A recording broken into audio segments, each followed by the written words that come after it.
Hi నమస్తే, నేను మీ వైద్యుని doctor Uppanwar Ganesh Patil, chief physician and founder of Shri Dhanvantari Ayurveda వైద్యశాల. ఈరోజు మీ అందరి ముందు ఒక ముఖ్య విషయాన్ని తీసుకొచ్చానండి. సో ఆయుర్వేదం అనేది మన ఋషిమునులు మనకు అందించిన గొప్ప వైద్య పద్ధతి అండి. సో ఆయుర్వేదం యొక్క ముఖ్య ఉద్దేశం మనందరికీ తెలిసిందే.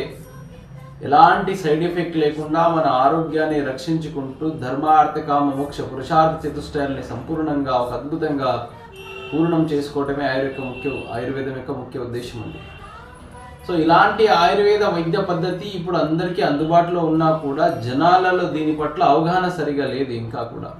సో సైడ్ ఎఫెక్ట్ లేకుండా చాలా తక్కువ కాలంలోనే మంచి రిజల్ట్ కూడా వస్తాయండి. కాకపోతే కొందరికి సమాజంలో ఏమని ఉందంటే, సో ఆయుర్వేదం అంటే స్లో రిజల్ట్స్ అని, ఆయుర్వేదం అంటే స్లోగా పనిచేస్తాయని, ఆయుర్వేద మందులు కాస్ట్లీ అని, ఆయుర్వేద మందులు వేడి చేస్తాయని ఎన్నో అపోహలు సృష్టించి ఉన్నాయి. సో ఇవన్నీ తప్పండి.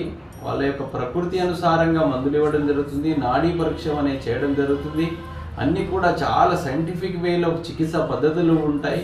ఎందుకంటే మన ఋషుమునులు కేవలము ఒక వైద్య పద్ధతిని అందించలేదండి, మన జీవన శైలి సైతము మార్చుకుని జీవితంలో ఉన్నత ధ్యేయం సాధించడానికి ఆరోగ్యం యొక్క ముఖ్య ఉద్దేశం వాళ్ళు మన జీవితంలో తెలియజేసిన వారే ఋషిమునులు. సో అలాంటి ఋషిమునులు అందించిన వైద్యమే ఆయుర్వేద వైద్యము. సో ఆయుర్వేద వైద్య పద్ధతులు చాలా అద్భుతంగా ఉంటాయి.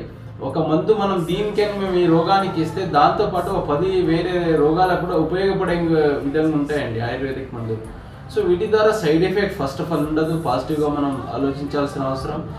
కాకపోతే ఇట్స్ టేక్ టైం పీరియడ్, కొద్దిగా ఎక్కువ రోజులు వాడాల్సి ఉంటుంది. ఎందుకు వాడాల్సి ఉంటుంది అంటే అది రూట్ వరకు రీచ్ అవుతుంది. దాని మూలం వరకు రీచ్ అయి మూలాన్ని తీసేసి, రోగం యొక్క మూలాన్ని తీసేస్తేనే కదండి వ్యాధి కంప్లీట్గా నయం అయ్యేది.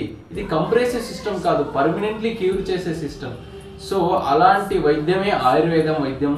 సో ఈ రోజులలో అనేక వేలకు వేలు మీరు ఖర్చు పెట్టి అసలు డబ్బుని వృధా చేసుకోకండి. ఎక్కడైతే ఎమర్జెన్సీ అవసరమో ఖచ్చితంగా అన్ని సైన్స్లు గొప్పవే. ఎమర్జెన్సీ అవసరం ఉన్నప్పుడు మీరు ఖచ్చితంగా అలోపతి మెడిసిన్ వాడాల్సిందే. మీరు వెళ్ళండి, మీ యొక్క ఆరోగ్యాన్ని రక్షించుకోండి, కాదనలేదు. కాకపోతే చిన్న చిన్న వాటికి కూడా మీరు ఇంగ్లీష్ మందులకు పడిపోవడం సరికాదండి. ఆయుర్వేదిక్ వైపు కూడా చూడండి. ఒకసారి మీ యొక్క జీవితంలో ఏదైనా సమస్య వస్తే ఆయుర్వేదాన్ని కూడా వాడండి. మీ జీవితంలో ఎలాంటి మార్పులు వస్తాయి చూడండి. సైడ్ ఎఫెక్ట్ లేని వైద్యమే ఆయుర్వేదం. కాబట్టి పెద్దలు దీనినే ఆయుర్వేదో అమృతామని చెప్పారు. ఎందుకంటే అమృతుల్య విచారాలు, అమృతుల్య ఔషధాలు ఆయుర్వేదిక్లో దొరుకుతాయండి.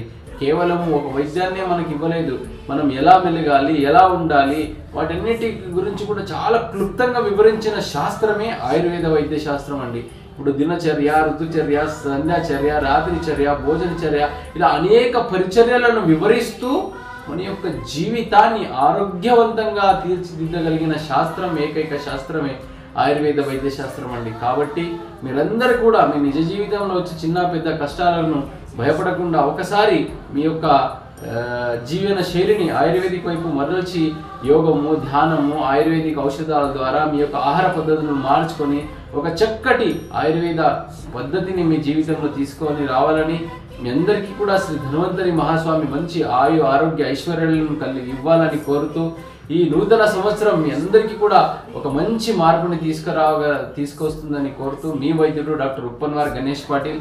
ధన్యవాదాలు.